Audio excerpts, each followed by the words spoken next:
By the way, I might mention that it had changed its name about 3 times. And then there is an old saying that the ship, if it changes its name, disaster looms. But in this case, that did prove true. But there were ample lifeboats, 18 in all, plenty to accommodate 1,135 people who were aboard. But 9 of them couldn't be launched. Of the 9 that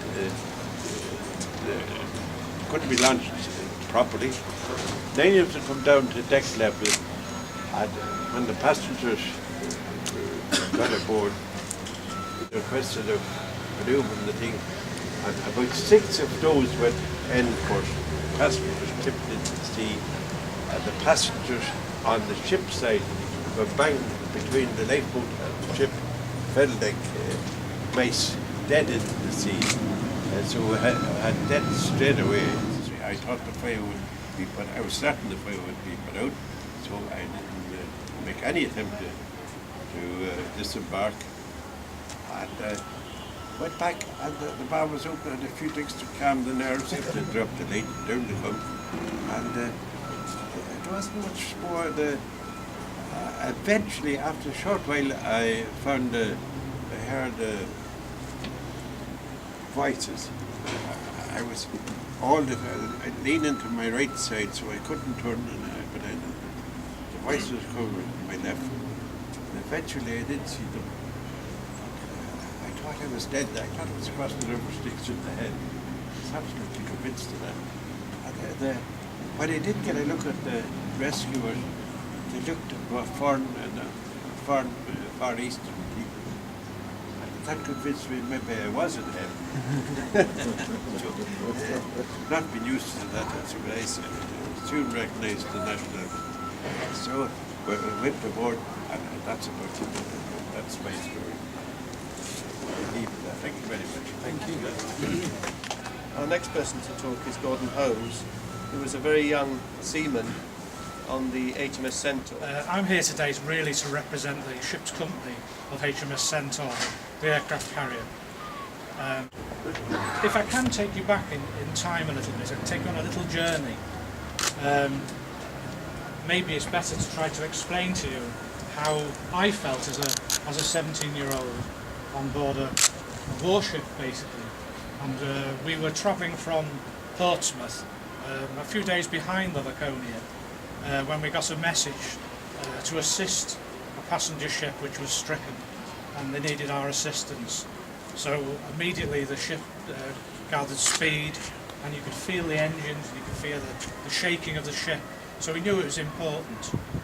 I didn't really understand what was going on. As a 17-year-old, my head was full of other things. But anyway, we got there. We arrived at first light on the morning of the 24th, and I was stood on the flight deck, and I looked around me with total dismay, because the scene of carnage in the water, life jackets, ship's lifeboats were wrecked, and I couldn't understand why. It was very, very difficult to take it all in at that point. Anyway, we worked all day. We recovered everybody that we could possibly get. They were brought on board the ship, and as I said, they were treated with great dignity. But it was such a tragic sight to see them lined up on the flight deck, wrapped in cotton blankets. To Gibraltar. We saw Gibraltar in the distance, and I always thought of Gibraltar as a safe haven. We steamed into the harbour, and then we had to unload the bodies in cradles onto a floating pontoon, from my memory, and they were taken ashore, and they were looked after by the people of Gibraltar, who again had to. It was Christmas Day. You know, how do you take things in on Christmas Day? I understand the people of Gibraltar must have felt as sad as we did, in having to handle this such a traumatic happening. And as we were unloading them, they were serving Christmas dinner on board, though there were very few takers of it, and everybody walked around. We're going to now just, introduce Chris Chaplin from UnderTheSea.com, who really put this together and sort of brought all the various components so that we're here today, really thanks to him. As Gordon posted on the forum, and I've actually reproduced it in the brochure. I've been trying to find out for quite some time if there is a memorial or plaque in Gibraltar to commemorate the disaster. As many members of the Andalusia.com forum visit Gibraltar at this time of year, I could ask you all to keep your eyes open. And the forum started actually in the late 90s. And it was the original social media, long before social media was a word or even understood as a concept, and long before Twitter and Facebook. But it really became interesting when relatives of the deceased joined with their comments and descriptions of their visits here to North Front. And particularly a prime example was Bronte, daughter of the ship's doctor, James Riordan, who now lives in Australia and obviously can't be with us today. Now, I do encourage you to read the whole thread on the forum. Now has 140 posts on it and has been read 23,000 times. And only late last night there was a first post from a new member, Anne Murat, who says, "I was one of 2 nursing sisters on board the Lakonia. George Murat was one of the pursers on board.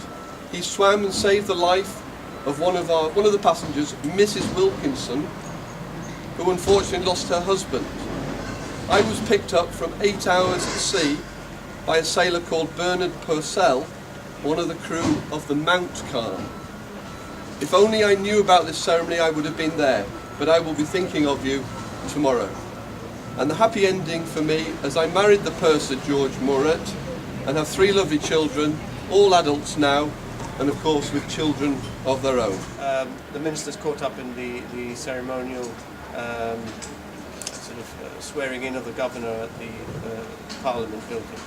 So instead of the minister unveiling, I'd be most grateful if our survivors would do that, because I think that would be more poignant. So could our 3 survivors? Thank you very much.